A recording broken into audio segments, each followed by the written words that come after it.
Maha Yahya is the director of the Carnegie Middle East Centre, and she joins me now live from Beirut in Lebanon. Many thanks for talking with us. Thank you for having me, Rosemary. Good morning. So Israel is still bracing for retaliatory strikes from Iran for the assassination of Hamas leader Ismail Haniyeh in Tehran. But US officials believe Iran hasn't yet decided how, when and where it plans to strike Israel. But diplomatic sources suggest the ceasefire and hostage negotiations set for Thursday are not expected to prevent these strikes from happening. So what are your thoughts on those assessments?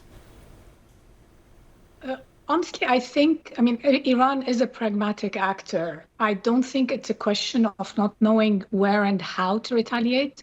I think it's more a question of trying to see what kind of gains they can maximize, they can get out of this particular situation.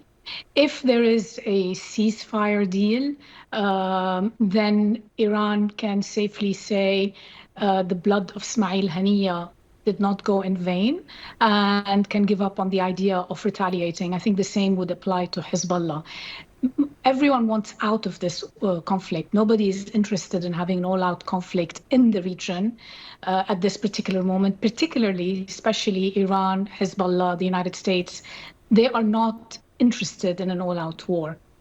The Israeli prime minister and his current government is another story, I think, and there it's a different kind of calculus. So your sense is that Iran will wait and not retaliate until after these talks, in a sense, use the retaliation as leverage. Is that what you're saying?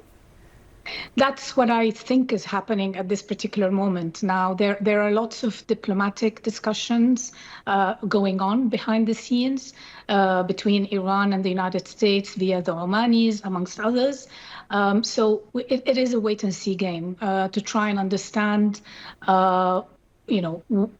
basically, yes, using this as leverage to try and get some gains, particularly a ceasefire. I think the issue of ceasefire is maybe the key de-escalatory move. If we want to avoid this war escalating into something that no one has any control over, it has to begin with a ceasefire in Gaza.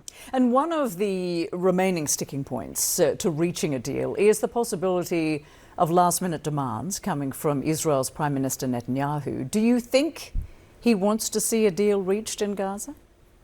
He has not wanted to see a deal for a very long time.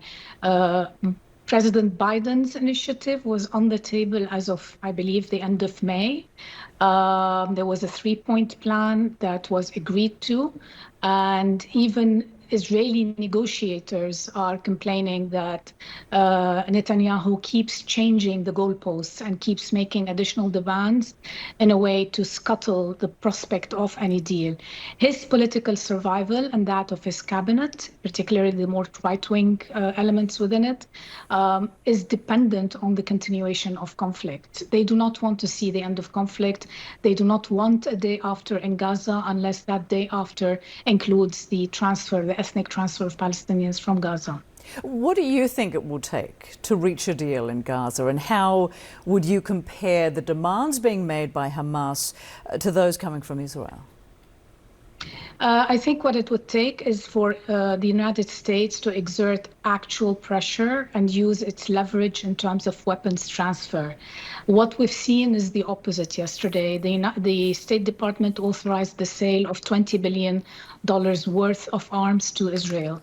Now, whether they're using this as a carrot rather than using the stick of saying we're going to stop weapons transfer unless you stop this conflict is another story. But I think what it will take is for the United States and this current administration to use the leverage it has and say enough bloodshed. We need a deal on the table right now.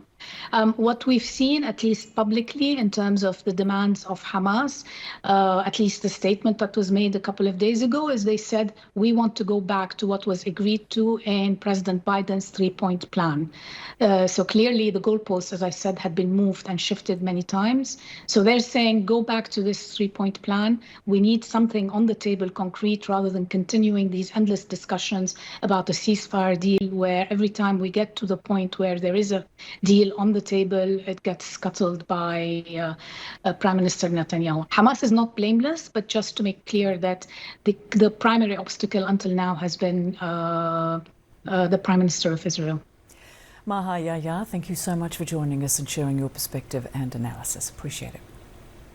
Pleasure. Thank you, Rosemary.